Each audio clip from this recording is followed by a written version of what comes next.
beramiz. Ya'ni oylik, chunki bugun oyligimiz belgiladi, ertaga yangi oylik, noyabr oyida potensial nimalar bo'lishi mumkin, qachon biz bozorimiz gullaydi, qachon o'sish ehtimoli bor, shular haqida batafsil umumiy o'zimni qarashlarimni aytib boraman. Xo'p, demak, zapusda yoqdim. Bismillah. Xo'p, oylik time frame'da umumiy holatda biz qaysi avgust oyidan beri aytib kelyapmiz. Bu bundaroq chiqib yoki yana bir marta o'zini olib pastdagi FVGgacha tushishligi, bu ya'ni sog'lom tushishlik. Ya'ni bu hech qanaqa bozorda bearish marketga kirib ketdik, u bo'ldi, bu bo'ldi emas. Chunki bizda mana oylik time frame'dan oladigan bo'lsak ham biz qayerdamiz? Premiumdamiz. Va bizda diskont zonamizda nima bor? FVG bor, oylikdagi FVG. Hozirgi joyimiz ham bizda nisbatan nima bo'lib beradi? Support zona bo'lib beradi. Nima uchun desa, chunki bu yerlar, ya'ni 100 ming, 103 ming zonalari breaker blokka to'g'ri keladi. Bizda breaker blok mana bir marta ishlab TVga yuqoriga reaksiya beradi. Endi pastda potensial tushishimiz mumkin bo'lgan joylar qayerligini aniqlab olyapmiz. Ya'ni 98 ming, 95 ming oralig'ida oylikda KLL bor. Ya'ni FVG bor. Mana shu FVGgacha tushishligi ila umumiy holatda mana premiumda bo'lsak, bu diskantga ham to'g'ri keladi. Diskantga tushishligi bu sog'lom tushishlik. Bu hech qanaqa bozorda vahimalik ijodi yo'q. To'g'ri, albatta bu Bitcoin tushadigan bo'lsa, altcoinlarimiz yanada tushadi. Lekin bu tushishlikdan biz naborot pul qilib olishimiz kerak. Ya'ni bu tushishlikda sotib olib, ertaga 2-3 oydagi ko'tarilib ketgan paytda bozorga kirib kelishimiz kerak emas-da. Hozir shunaqa odamlarni eshityapmiz. Ya'ni nima bo'lyapti? Bu tushishlikda minusda yotib, bu ish harom ekan deyotgan odamlar chiqadi. Ya'ni bu ish ishlab bo'lmas ekan, bunda foyda qilib bo'lmas ekan, mumkin emas ekan. Shunaqa gaplar. Nima uchun desa, chunki bu bozor minusga, ya'ni yuqorida kirib olingan, ular tushib ketyapti, minusga ketyapti, foyda qila olmayapti. Har xil psixik bosim bo'lyapti insonlarda. Ya'ni shunaqa odamlar yozishyapti-da, menga murojaat qilishyapti. Manimcha job minusga kirib ketdim, bu ish bo'lmas ekan, bu hali adin ekspertga o'xshar ekan, shunaqa gaplar ko'payib ketyapti. Nima uchun desa, bizda umumiy holatda katta time frame'ni qarash bo'lmaganligi uchun. Ya'ni bizda katta time frame'da qayerdamiz? Premium, qimmat zonadamiz. Demak, bu yerga tushishligi bu sog'lom tushishligi. Biz naborot mana shu tushishlikda bayga qiziqishimiz kerak bo'ladi. Ya'ni bu yerlardan misol uchun 100 ming, 100 ming pastiga tushsa, bemalol 95 minggacha biz bayga qiziqishimiz kerak bo'lgan joylar. Chunki bu oylik time frame'da ham diskantga, ham FVGga to'g'ri kelyapti. Mana shu joygacha tushishligi bu sog'lom tushishlik. Endi tushishlik tarafdor emasman. Albatta biz faqat spotda long ishlaganligimiz uchun bizga faqat o'ssa foyda, lekin bu tushishlik bozorga kerak-da. Bu tushishlikda shunaqa misol uchun har xil nimalarda o'yindan chiqarib bozor, chunki bozorga oshiqcha passajer kerak emas-da. Bozor o'yindan chiqarib, odamlarni qoldirib, keyin ko'tariladi. Shuning uchun bunaqa tushishliklarda biz bu soha bo'lmas ekan deb tashlab ketish o'rniga naborot pul qilib, depozit qilib o'zimizga tagi butun, fundamenti yaxshi bo'lgan ko'llarda olib, bu yerga yig'ish boshlashimiz kerak. Nima uchunligini hozir aytib beraman, ya'ni qisqa muddatda, umumiy holatda birinchi shu narsani aytib beray, ko'pchilikka foydali bo'ladi. Ya'ni biz umumiy holatda qisqa muddatli tushishdamiz, uzoq muddatli o'sishdamiz. Nima sabab bunga? Makroekonomikadan qisqacha aytadigan bo'lsam, o'tganda Golosoy tushuntirganman. Ya'ni hozir biz Q2 davridamiz, ya'ni likvidlar qisilgan davrda. Ya'ni likvid degan pul Yevropada, Amerikada banklarda pul yo'q, pul qisilib kelyapti. Banklarda pul tugayapti. Insonlar kredit olaman desa pul qolmayapti. Demak, bu likvidlik qisilgan davr, Q2 davridan. Bu Q2 davri tugatilishlik arafasida. Kecha misol uchun Jerom Powell ham chiqib olib aytayapti shu narsalarni, foiz stavkalarini tushirdi, ila Q2 davri tugashlik arafasida. Qachon tugaydi? Endi bu yog'i yana shu foiz stavkalari oxirigacha tushgungacha tugaydi. Ya'ni har doim bozorda tarixini oching, tarixdan qarang, foiz stavkalari yo ko'tarilayotgan paytda yoki tushayotgan paytda bu kripto bozor har doim tushgan. Jerom Powell oxiri biz mana foiz stavkasini misol uchun 2% maqsad qilyapti yoki 2,5% yoki 3%, 3% ga tushirdik, bo'ldi, shu bilan qotadi bu. Boshqa tushirmaymiz, boshqa oshirmaymiz desa, keyin bu foiz stavkalar barqarorlashadi va ana undan keyin pullar bosib chiqiladi. Ya'ni umumiy holatda qisqa qilib aytib beraman. Pullar fitir qilib bosib chiqariladi. Banklarda pul ko'payadi, insonlar banklardan qarz olishi oson bo'ladi, ya'ni kredit olishligi va bu riskli aktivlarga pul aylanib kirib keladi. Ana shunda bu umumiy bozor, ya'ni juda qattiq o'sishlikka yaqin turibdi degan. Faqat bu foiz stavkalar tushirgungacha, misol uchun Amerika pul bosib chiqargungacha bu bozor tushadi. Kerak bo'lsa bundan ham qattiqroq tushadi. Ya'ni nima demoqchiman? Yana tushishi mumkin demoqchi. Bu bozor zeriktiradi, yo range'da yurib zeriktiradi odamlarni. Ya'ni mana shu joyda umumiy holatda range'da yurib o'smaydi ham, qattiq tushmaydi ham. 5% nari berda yuradi. Yoki bo'lmasa maydalab tushib ketib turib, oxirida yana bitta kattaroq sham bilan tushib, shu bilan dalish ketadi. Yani tarixini qarang, oching. Foiz stavkalar qachon tushirilgan bo'lsa, har doim bozor tushgan.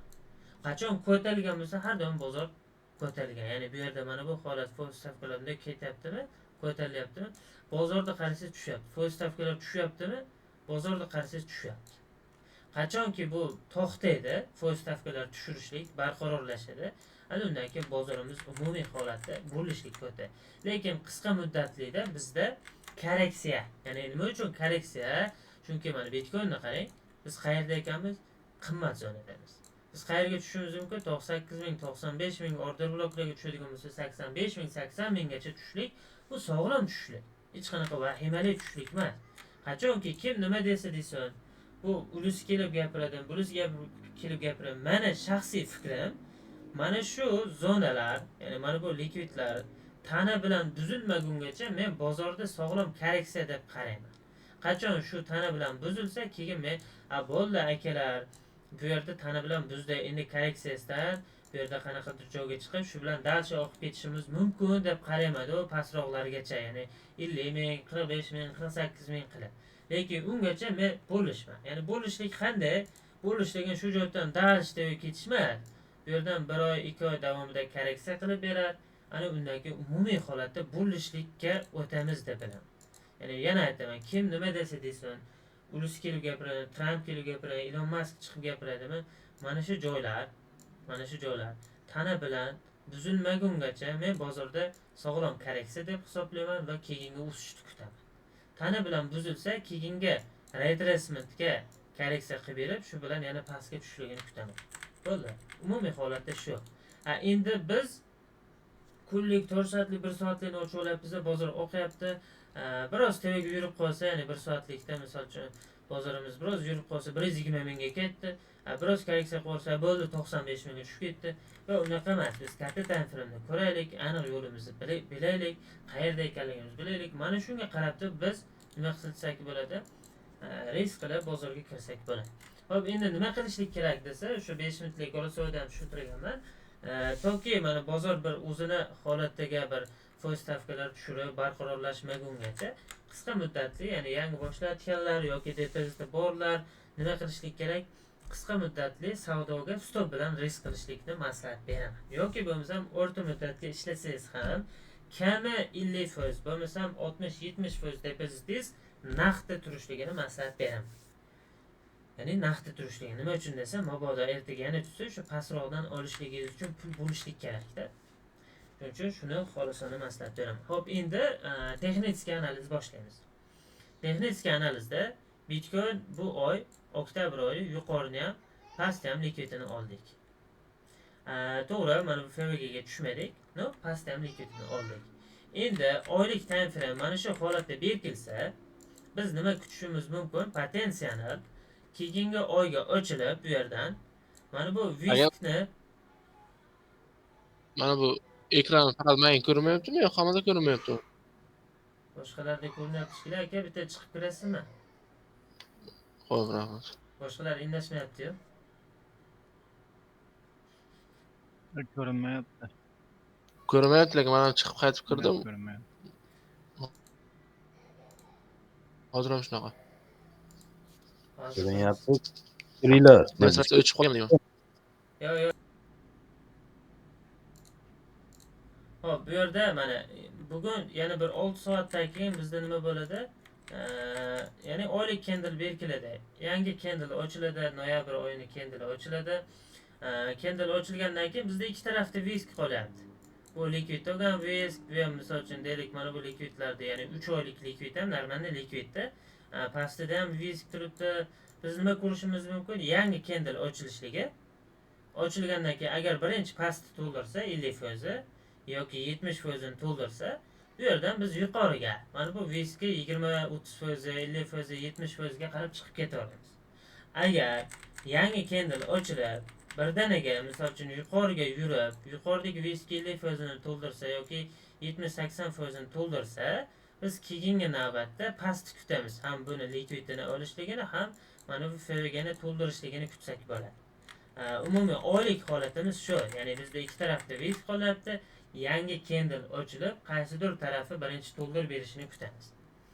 Hop, endi haftalikka o'tadigan bo'lsak, haftalikda ham bizda nima bo'lyapti? Umumiy holatda bugungi haftaligimiz o'tgan haftaning likvidini oldi, yuqorisini ham olib qo'ydi. Demak, bizda yangi candle ochilishligi, buni risk deb oladigan bo'lsak, bu yerdan kuch olishligi, hali haftalik berkilishga 2 kun 7 soat vaqt bor.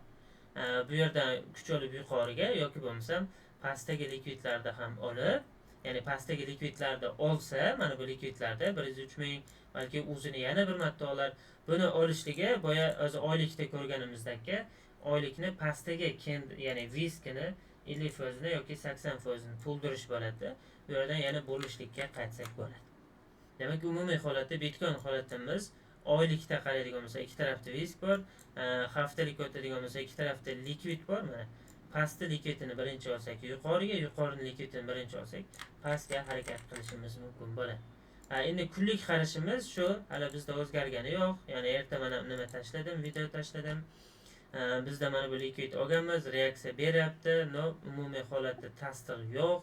Demak, bizda umumiy holatda tasdiq bo'lishligi uchun biz 4 soatlik candleda hozirchalikka bizga mana bu joyda order blok qoldirgan, ya'ni likvid olgandan keyin pagdashini bo'lib va undan keyin FVG ham qolgan. Mana shu FVG dan kuch olyapti. Biz bu yerdan yana bir marta reaksiya bersa, mana bularni yorib chiqib, o'zidan keyin FVG qoldirsa, mana shu FVG lardan yana bir marta risk qilib, yuqoridagi mana bu likvidlarigacha ishlab olsak bo'ladi. Ya'ni yuqoridagi likvidlarigacha. Bizda yangi candle ochilishligi uchun shu Zoom'dagilar mana mikrofonga ahamiyat berishmayapti-da. Ovozim qaytayapti o'zim. Xo'p, bu yerda mana misol uchun hozirgi 4 soatlikdagi order blokka mana test qilyapti yoki uni yuqorisidagi FVG ga test qilyapti. Hozir risk qilaman deganlar risk qilib stopni buni tagiga qo'ysa bo'ladi. Lekin umumiy biz bo'lishga o'tmadik. Bo'lishga o'tishligimiz mana buni tana bilan yorib o'tishligi bo'ladi. Keyin risk qilsak bo'ladi. Hozirgi holatimiz shunchaki mana likvid olib order blok shakllanganligi uchun va o'zidagi FVG qoldirganligi uchun bu yerdan risk qilsak bo'ladi. Tasdiq bilan savdo qiraman desiz, yana bitta impuls berishligi va o'zidagi FVG qoldirishligi, ana shu FVG dan siz savdo qilsangiz, keyingi navbatimiz mana bu likvidlargacha ishlab berishi mumkin bo'ladi. Endi kimdir risk qilmoqchi bo'lsa, shu joylardan savdoga harakat qilsa bo'ladi, Alloh alam. Ya'ni Bitcoin bo'yicha shu, boshqa holatimiz yo'q, umumiy holatda. Endi Ethereumga o'tamiz. Ethereumda ham demak oylikdan ko'radigan bo'lsak, ya'ni oylik time framedan ko'radigan bo'lsak ham bizda Ethereum ham xuddi Bitcoinning holatida ekan. Ya'ni mana impuls biz qayerdamiz? Premiumdamiz. Va bizda discount zonada nima bor? FVG bor. Mana shu FVG ga tushishimiz mumkin. Ya'ni bu degani Ethereum yana 3300 va hattoki $3000 ham tushishi mumkin. Bu umumiy holat, ya'ni 1 oy 2 oy davomida biz yana qisqa muddatli tushish, keyin umumiy holatda o'sish kutyapmiz-ku. Ya'ni o'zimiz tasavvur qilaylik, 5 minutlik time frame ochdik, bitta impuls bo'ldim, korreksiya bo'lish tabiiy holatda. Endi buni faqatgina biz oylikda ko'ryapmiz. Ya'ni oylikda bitta impuls, bu korreksiya qilyapti, ya'ni 2 oy davomida korreksiya qilyapti. Va bu yana korreksiya qilishi mumkinmi? Ha. Bir dekabrgacha, yanvar, fevralgacha korreksiya qilib, keyin bu yerdan kuch olib, ya'ni yuqoriga ketishimiz mumkin. Shuning uchun oylik time frame'da potensial tushish ehtimoli bor joylarni kuzatamiz. Haftalikka o'tsak, lekin bu yerda yana bitta narsa bor. Oylik time frame va pastda FVG bo'lsa, hozirgi turgan joyimiz breaker block, ya'ni support zona. oldi resistance zonani yorib chiqqanmiz, endi supportga aylanib qoldi. Haftalik olsak ham bu yerda mana ahamiyat bering, oldinga resistance zonamiz yorib chiqilingan va bizda support zonaga aylanib qolgan. Hozirgi tushishligi bu yerda mana 3 ta likvid yig'ilib qolgan, yuqorida likvidlar ham yig'ilib tushib kelyapti. Bu yaxshi degani nima uchun desa, bizda yana pastda likvid bor. Shuni yana bitta olishligi, mana buni olishligi, oylik time frame'dagi FVG ga tushishligi va buni haftalikdagi likvidni olishligi, shu bilan keyingi harakatimiz qayerga bo'lishi mumkin deyman. Mana bu ATHgacha. Men o'tganda Instagramga post qo'ydim. Efirim shu noyabr oyida ATH qilib borishi mumkin. Nima uchun desa, ya'ni potensial qarashlarda aytaman. Oylik holatda mana support zonadamiz. Support zonada umumiy holatda haftalikda ham ahamiyat bersak, bizda mana support zona, bu order blok, mana VISK, misol uchun VISKga qayerda turimiz, 70-80% da turimiz. Yuqorida qarang, bitta, ikkita, uchta, to'rtta, beshta, oltita likvidlar yig'ilib tushib kelyapti.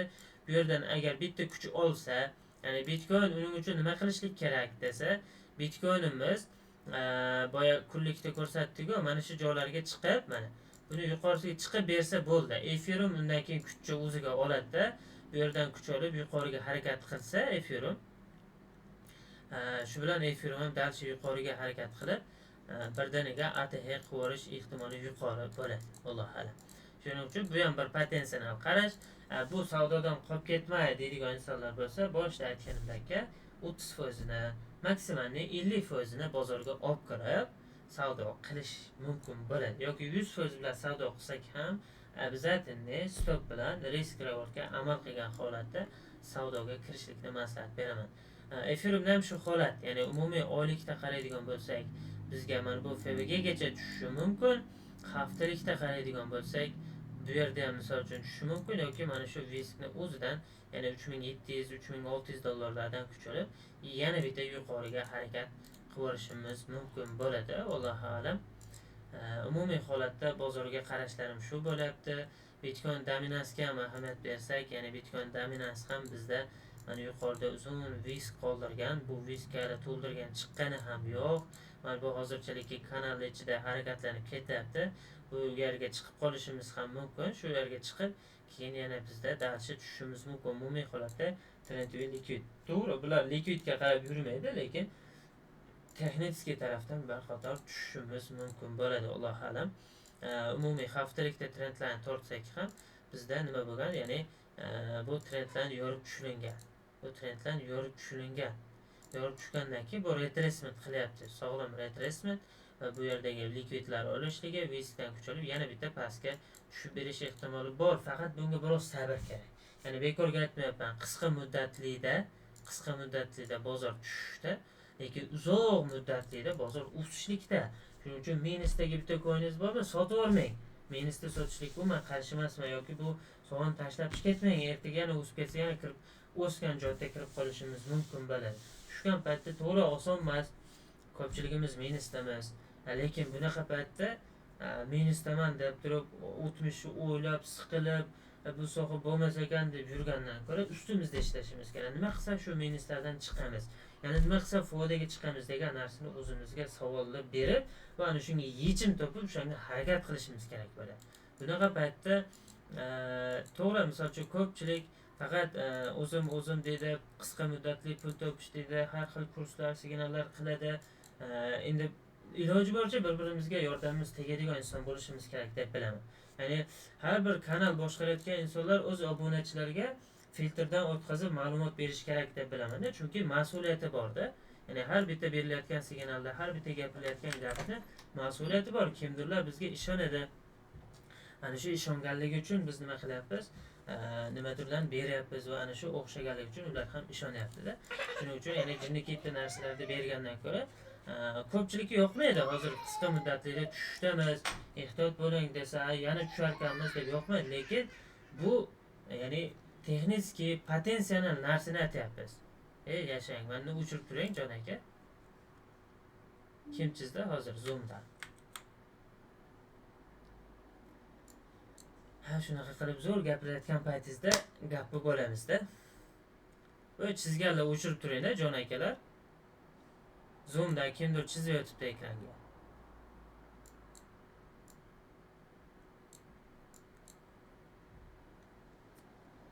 Muhimi shu. Alloh alam. Sizga ham gap yo'q. Alloh rozi bo'lsin. Gapi bo'lib qo'ydingiz. Shu boshqa nimam yo'q. Asosan aytadigan gaplarim shu. Ya'ni bu tushliklarda nima qilib, sotvorib, nima qilishlik bo'lmasin. Sabr o'zimizni ustimizda ishlashlik. Qanaqadir o'zimizlarga savdo sistemadan tuzib, ana shu savdo sistemalarda savdo qilishlikni maslahat beraman. Foydali bo'lgan bo'lsa xursandman. Sog'lik, salomat